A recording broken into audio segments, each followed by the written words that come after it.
अब आ गई छोटी। बोलिए सियापति रामचंद्र भगवान की जय। कथा शुरू करो। सीता माता की जय।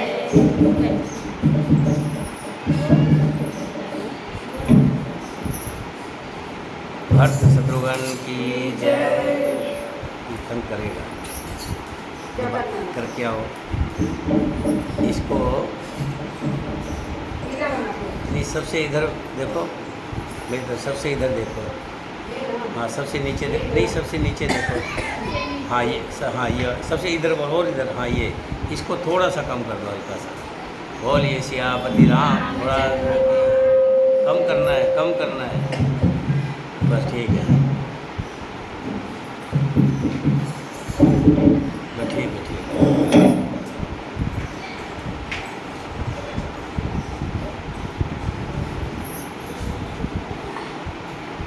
बोलिए सियापति रामचंद्र भगवान की जय। सीता माता की जय।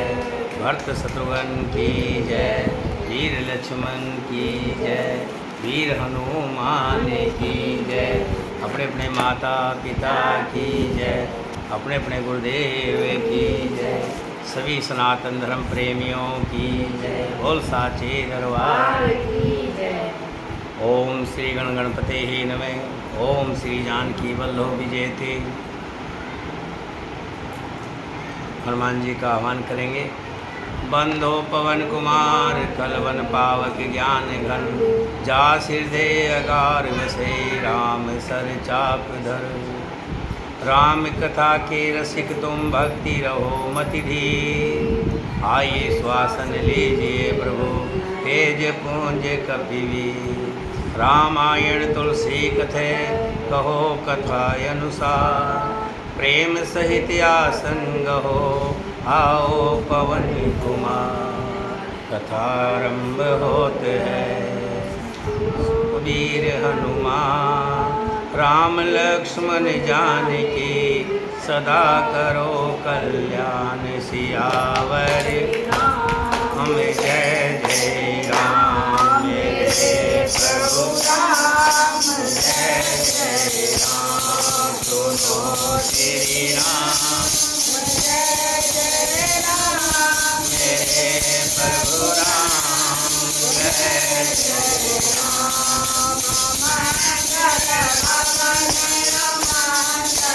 हरे धरहु श्री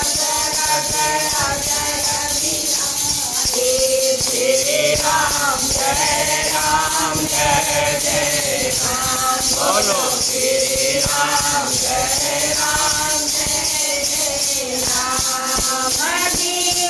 दयाल धीरज संभारे हरहु नाथ मम संकट हारे।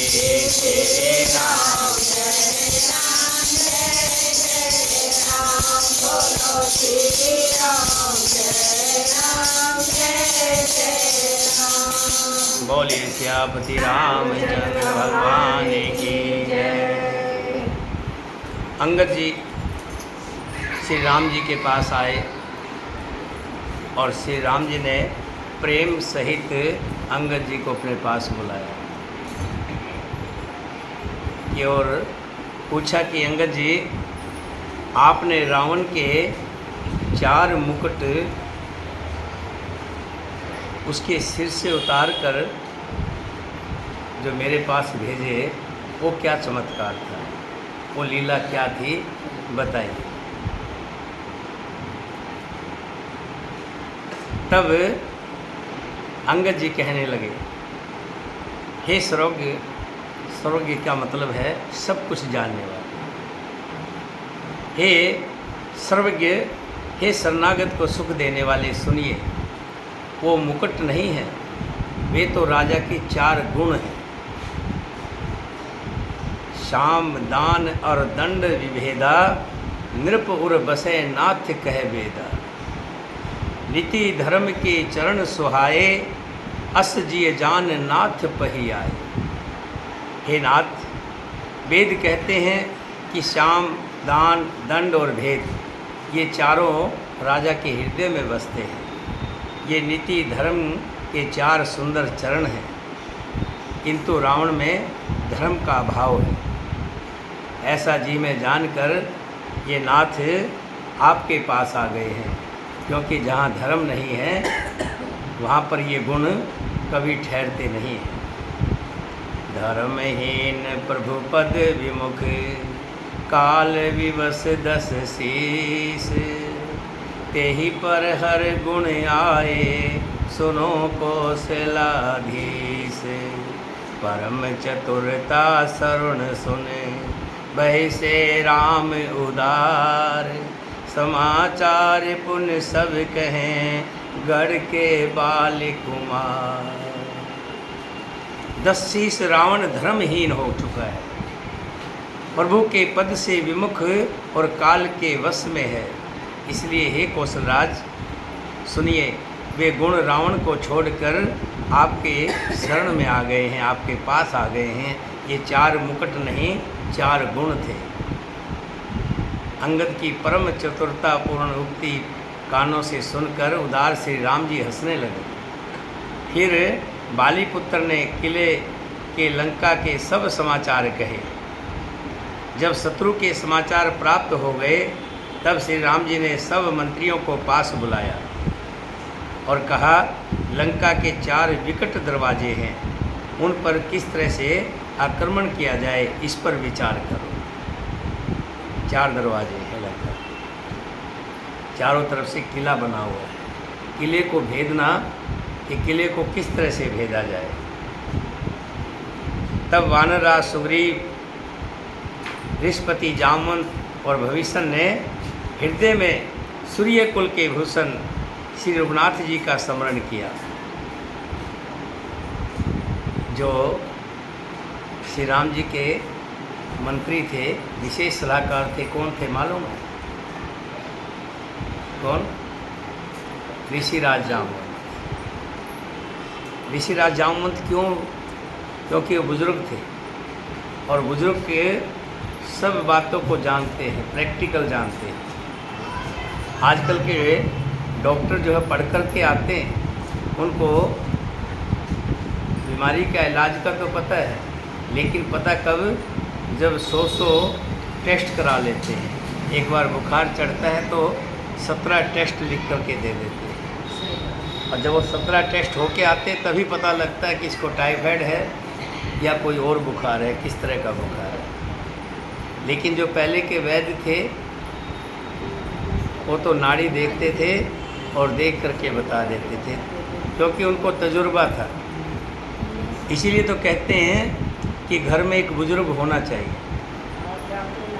जो घर में बुज़ुर्ग होता है वो जो सलाह देगा वो नेक सलाह देगा, गलत सलाह नहीं देगा। पुरानी कहावत है, एक शादी में सामने वाले ने रख दिया कि भी हम लड़की तब शादी करेंगे कि जब तुम्हारी बारात में कोई बुज़ुर्ग नहीं होगा। ये हमारी शर्त है कि कोई बुज़ुर्ग तुम बारात में नहीं लाओ। बात स्वीकार कर ली गई और उधर से बारात चलने लगी तो एक बुज़ुर्ग कहने लगा, भैया मुझे ले चलो। कि भैया ये शर्त रखी गई है कि कोई भी बुज़ुर्ग बारात में नहीं रहेगा। तुम एक काम करो, मुझे डग्गी में बांध लो, डग्गी में बिठा लो, किसी को दिखाई नहीं दूँगा। कार की डग्गी में जोड़ जाड़ करके एक बुज़ुर्ग को बिठा लिया। जब डोडी पर कार बारात पहुँची, दुल्हन पक्ष वाले कहने लगे कि हम बारात की अगुवाई जब करेंगे जब ये नदी बह रही है, इसको तुम दूध से भर दो। अगर ये दूध से भर दोगे तब तो हम आपकी अगुवाई करेंगे, नहीं तो अपनी बारात को वापस ले। अब जितने बाराती थे सब नौजवान थे। अब इतना ज्ञान कहाँ से आए, इतनी बुद्धि कौन दे? तब जब हार करके उसी के पास पहुँचे। किसके पास? बूढ़े के पास, जो कार की डिग्गी में था। डिग्गी खोली तो बहुत देर से भूखा प्यासा था। बोला कुछ खाने को लाए हो? बोला खाने को नहीं लाए, आफत आ पड़ी है, उसको सुलझाने के लिए आए हैं, सुलझाओ। कि क्या? लड़की पक्ष वाले कह रहे हैं जब तक नदी में तुम दूध नहीं भर दोगे, दूध से नहीं भर दोगे, तब तक कि हम बारात की अगुवाई नहीं करेंगे। तो बूढ़ा कहने लगा ये कौन सी बड़ी बात है, तुम जा कर के कह दो पहले नदी को खाली करो पानी से, नदी खाली होगी तभी तो दूध से भरेंगे। जा कर के उन्होंने कहा कि पहले नदी को पानी से खाली करो। अब वो लड़की वाले समझ गए जरूर कोई न कोई बूढ़ा। तो एक बुजुर्ग जो है घर में होना बहुत ज़रूरी है। इसीलिए श्री रामचंद्र जी ने अपना विशेष मंत्री जो बनाया था, जामवंत को बनाया था। और जामवंत जी अब कह रहे हैं कि अब ये 4 जो दरवाजे हैं किले के परकोटे, इनको कैसे तोड़ा जाए, इनको कैसे भेदा जाए, इस पर सलाह कर रहे हैं। तब जामवंत जी और विभीषण जी ने हृदय में सूर्य कुल के भूषण श्री रघुनाथ जी का स्मरण किया और विचार करके उन्होंने कर्तव्य निश्चित किया। वानरों की सेना के 4 दल बनाए। कितने दल बनाए? 4 दल। और उनके लिए यथा योग्य जैसे चाहिए वैसे सेनापति नियुक्त किए गए। फिर सभी युद्धपतियों को बुलाया लिया और प्रभु का प्रताप कहकर सबको समझाया, जिसे सुनकर वानर सिंह के समान गर्जना करके दौड़े। 4 हम कहेंगे कि 4 टोली बना दी,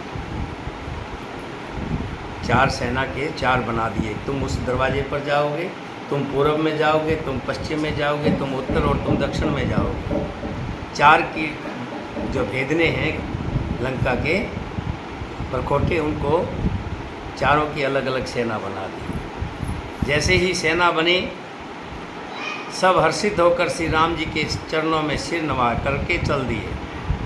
पर्वतों के शिखर ले लेकर सब वीर दौड़ते हैं, बड़े बड़े पहाड़ उठा उठा करके, और कहते हैं कौशलराज श्री रघुवीर की जय हो। भालू और बानर गरजते हैं और ललकारते हैं। लंका को अत्यंत श्रेष्ठ अजय किला जानते हुए भी वानर प्रभु श्री रामचंद्र जी के प्रताप से निडर होकर के चल पड़े। चारों ओर से घिरी हुई बादलों की घटा की तरह लंका को चारों दिशाओं से वानरों ने घेर लिया। जय राम जय लक्ष्मण जय कपीस सुग्रीव, गरजे सिंह नाद कपि भाल महाबल शिव। महान बल की सीमा वे वानर भालू सिंह के समान ऊंचे स्वर में श्री राम जी की जय बोलते हैं, लक्ष्मण जी की जय बोलते हैं, वानर राज सुग्रीव की जय बोलते हैं और श्री हनुमान जी की जय बोलते हैं और ज़ोर ज़ोर से गर्जना करने लगे। जैसे ही पता लगा कि पूरी सेना वानरों की लंका पर चढ़ गई है, चारों तरफ से वानरों की सेना ने घेर लिया। लंका में बड़ा भारी कोलाहल मच गया। अत्यंत अहंकारी रावण ने उसे सुनकर कहा, वानरों की ढिठाई तो देखो कि लंका पर चढ़ाए, उन्हें अपने जान की परवाह नहीं है। वो जानते नहीं कि हमारे राक्षस एक एक को पकड़कर खा जाएंगे। ये बंदर जो हैं काल की प्रेरणा से चले आए हैं। मेरे राक्षस बहुत दिन से भूखे हैं। ये तो अच्छा हुआ विधाता ने उन्हें घर बैठे ही भोजन भेज दिया। ऐसा कहकर उस मूर्ख ने बड़े ज़ोर से ठाका लगाया, हंसे। सुभट सकल चारें दिस जाओ, धर धर भाल कीस सब खाओ। और कहने लगा कि मेरे राक्षसों, तुम चारों तरफ जाओ और वानरों को पकड़ पकड़ करके खा जाओ। तब शंकर भगवान कहते हैं, उमा रावण अस अभिमाना, जिमें टिटिब खग सोत उताना। हे उमा, रावण को ऐसा अभिमान था जैसे टिटहरी पक्षी पैर ऊपर की ओर करके सोता है, मानो आकाश को उसी ने ही थाम रखा है।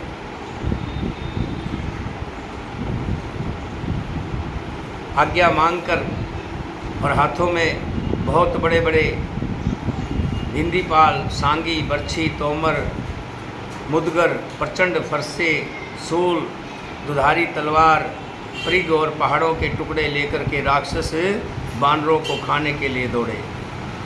जैसे मूर्ख मांसाहारी पक्षी लाल पत्थरों का समूह देखकर उस पर टूट पड़ते हैं, पत्थरों को ही मांस समझते हैं, और जब वो मुंह में लेते हैं तब पता लगता है कि हमने क्या खा लिया। नाना युद्ध सर चाप धर, जातु धान बलबीर, कोट कंगूर चढ़ गए, कोट कोट रणधीर।